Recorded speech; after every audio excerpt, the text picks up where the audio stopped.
Troisième partie, la mission. Je suis curieux d'en savoir un peu plus sur le rôle accompli par cet homme à travers le monde et auprès des pratiquants. Sensei nous a quittés provisoirement en 2023, il y a 3 ans maintenant.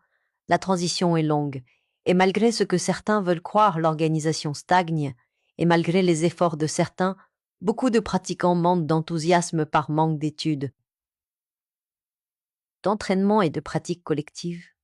Pendant des décennies, Hiromasa Ikeda a marché dans les pas de son maître, l'accompagnant à travers le monde lors de ses innombrables voyages consacrés à la paix, au dialogue interculturel et à la transmission du bouddhisme de Nichiren. Lors de ses grands déplacements internationaux, il a été le témoin direct des rencontres historiques entre Daisaku Ikeda et de nombreuses personnalités mondiales, chefs d'État, penseurs et figures diplomatiques majeures. Au fil du temps, Hiromasa est devenu le représentant de confiance et le récipiendaire privilégié de son maître. Lorsque Daisaku Ikeda ne pouvait plus effectuer lui-même de longs voyages ou se rendre sur place, c'est à Hiromasa qu'incombait la haute responsabilité d'incarner sa présence. C'est ainsi qu'il a arpenté les continents pour recevoir, au nom de son père, les innombrables doctorats honoris causa, prix académiques, citoyenneté d'honneur et distinctions internationales décernées par des universités.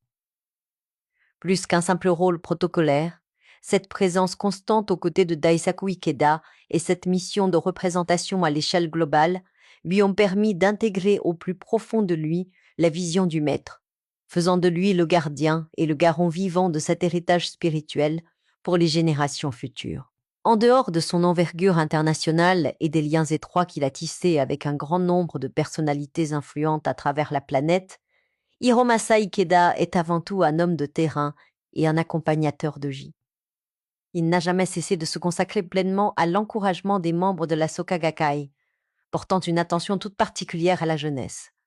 Au Japon, comme lors de ses déplacements à l'étranger, il a animé d'innombrables réunions, allant à la rencontre des jeunes pratiquants pour écouter leurs doutes, guider leurs efforts et raviver leur foi.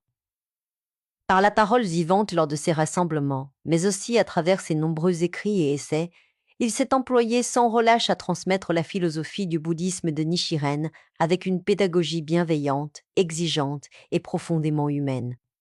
Cependant, il existe un contraste frappant. Alors que son influence est majeure et reconnue dans de nombreux pays, Hiromasa Ikeda demeure malheureusement très peu connu en France. La principale raison tient au fait qu'en dehors de ses commentaires sur la NRH, ses livres, ses recueils d'essais et ses conférences n'ont jamais été traduits en français ni publiés dans notre pays. Ce manque de traduction crée une méconnaissance regrettable au sein de la communauté francophone, privant les pratiquants français d'un accès direct à sa pensée, à sa sagesse et aux précieux enseignements qu'il formule pour l'avenir de notre mouvement. Hiromasa Ikeda a été nommé il y a plusieurs mois en arrière vice-président principal de la Soka Global, ce qui signifie logiquement que son prochain rôle est de prendre la suite de M. Harada qui a dirigé l'organisation depuis 2006 et qui a aujourd'hui 85 ans.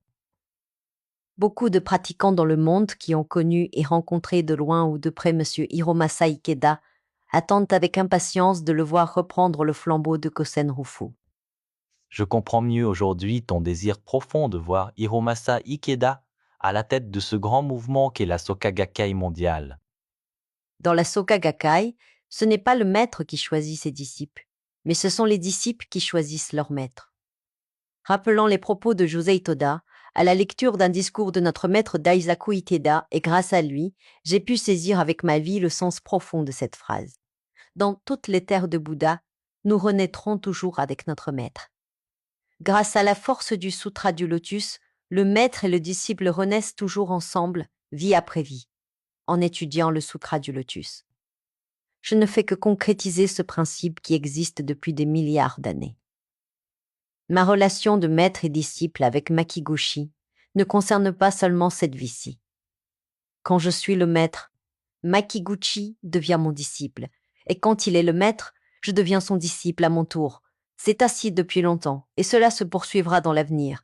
Nous ne nous séparons jamais.